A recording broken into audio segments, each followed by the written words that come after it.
Hey everyone, this is Shakti here. Hope everyone is fine in the time of the pandemic. आज की video में हम बात करेंगे हाल ही में जो इंडियन आर्मी और चाइनीज़ आर्मी के बीच में एक झड़प हुई है उसके बारे में बात करेंगे। तो चलो वीडियो को शुरू करते हैं। जैसे कि हम सभी जानते हैं कि जून 15 तारीख को गलवान वैली पर एक झड़प हुई थी इंडियन आर्मी और चाइनीज़ आर्मी के बीच में, जिसमें हमारे 20 जवान भी शहीद हो चुके थे। और ये कहा जाता है कि चाइनीज़ आर्मी के पीएलए में भी 35 कैजुअल्टी हो चुकी है, पर हमें उन्होंने कुछ खबर नहीं दिया। वैसे भी चाइना से तो कोई खबर बाहर नहीं निकलती है। पर हाल ही में एक और झड़प हुई है इंडियन आर्मी और चाइनीज़ आर्मी के बीच में, पर इस बार पैंगोंग लेक में हुई है। हम इसे थोड़ा मैप में देखते हैं। ये है मैप और ये है पैंगोंग लेक। आप ये देख सकते हैं कि एलएसी इस पैंगोंग लेक के थ्रू गुजर रही है।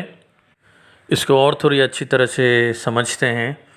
आपने अक्सर सुना होगा फिंगर्स के बारे में, right? Fingers 1 to fingers 8। Yes, तो इंडिया ये पूरी 8 फिंगर्स को कंट्रोल करता है, पर मई महीने से इसकी स्थिति थोड़ी बदल गई है। आप ये देख सकते हैं कि पैंगोंग लेक के 2 बैंक हैं, 2 किनारे हैं, बैंक और एक सदर्न बैंक। इस नॉर्दर्न बैंक को चाइनीज़ आर्मी पीएलए कब्जा करने की पहले इसने कोशिश की। फिर उसके बाद पिछले 29 अगस्त की रात पीएलए ने ये सदर्न बैंक को भी कब्जा करने की कोशिश की है। और जैसे ही ये झड़प हुई, मिनिस्ट्री ऑफ डिफेंस की तरफ से ये न्यूज़ दिया गया, जिसको एएनआई न्यूज़ ने अपने ट्विटर हैंडल के थ्रू बताया on the night of 29th 30th अगस्त। ये रहा वो ट्वीट।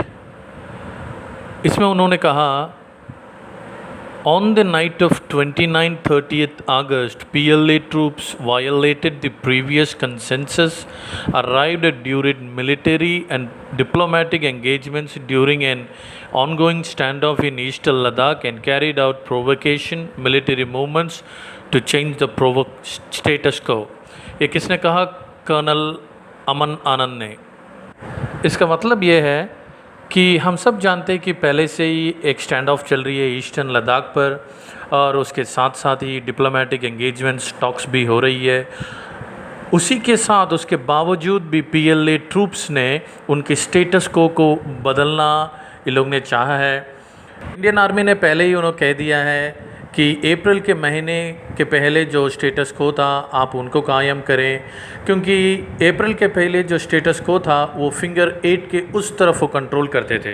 पर इस बार वो फिंगर 4 तक आ चुके हैं और नॉर्दर्न बैंक को छोड़कर सदर्न बैंक में भी आ चुके हैं एलएसी के अंदर। पर जैसे ही वो सदर्न बैंक के अंदर वो आए, इंडियन आर्मी ने उन्हें रोक दिया। आप ये ट्वीट पढ़ सकते हैं, Indian troops preempted this PLA activity on the southern bank of Pangong Lake, undertook measures to strengthen our positions and thwart Chinese intentions to unilaterally change facts on ground।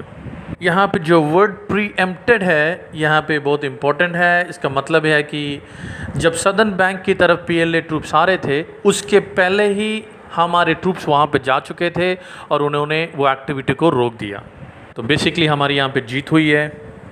तो उसके तुरंत एक और ट्वीट आती है और वो उसमें कहते हैं, Indian army is committed to maintaining peace and tranquillity through dialogue, but it's also equally determined to protect its territorial integrity।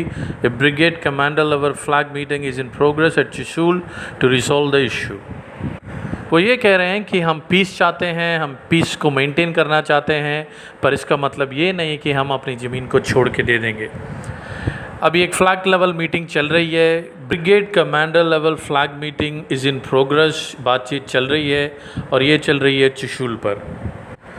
तो आपकी क्या राय है कमेंट सेशन में आप बताइएगा। तो इसी के साथ मैं अपने वीडियो को समाप्त करता हूँ। मिलते हैं अगले वीडियो पर, तब तक के लिए take care, have a good day.